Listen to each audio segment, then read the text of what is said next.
প্রতিবাদে সনাতনী সেনা লড়ছে অবিলম্বে মাননীয় মুখ্যমন্ত্রীকে ক্ষমা চাইতে হবে হিন্দু বিরুদ্ধে বলার জন্য মুখ্যমন্ত্রীকে ক্ষমা চাইতে হবে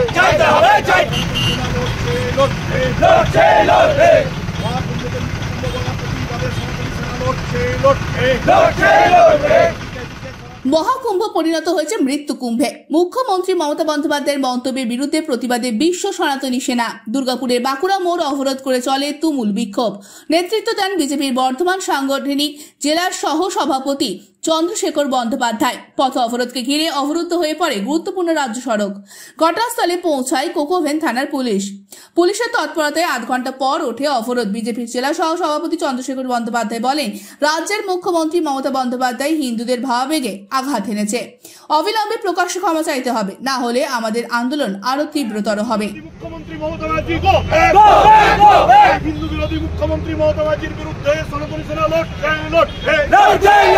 হচ্ছে 144 বছর পর সেই মহাকুম্ভ হচ্ছে, আর মমতা ব্যানার্জি বলছেন মহাকুম্ভ নয়, ওটা মৃত্যু কুম্ভ। আমরা প্রশ্ন করতে চাই হিন্দু বিরোধী মুখ্যমন্ত্রী মমতা বন্দ্যোপাধ্যায়কে, যিনি মহাকুম্ভকে মৃত্যু কুম্ভ বলছেন। মমতা ব্যানার্জির প্রথম ডিএনএ টেস্ট করা দরকার যে উনি হিন্দু ব্রাহ্মণ বাড়ির মেয়ে কিনা, এটা আমাদের প্রথম সন্দেহ আছে।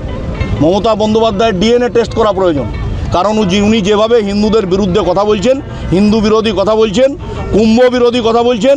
কুম্ভে এখন পর্যন্ত 50 কোটি মানুষ স্নান করেছেন, পুণ্য স্নান। মমতা ব্যানার্জি 400 লোক নিয়ে বিশ্ববঙ্গ সম্মেলন অ্যানাউন্স করলে সেটাকে হচ্ছে বিশ্ববঙ্গ সম্মেলন কন্ট্রোল করতে পারেন না, তিনি আবার বড় বড় কথা বলছেন। আরও খবরের আপডেট পেতে সাবস্ক্রাইব করুন আমাদের ইউটিউব চ্যানেলটি আর বেল আইকনে ক্লিক করুন নোটিফিকেশনস পেতে।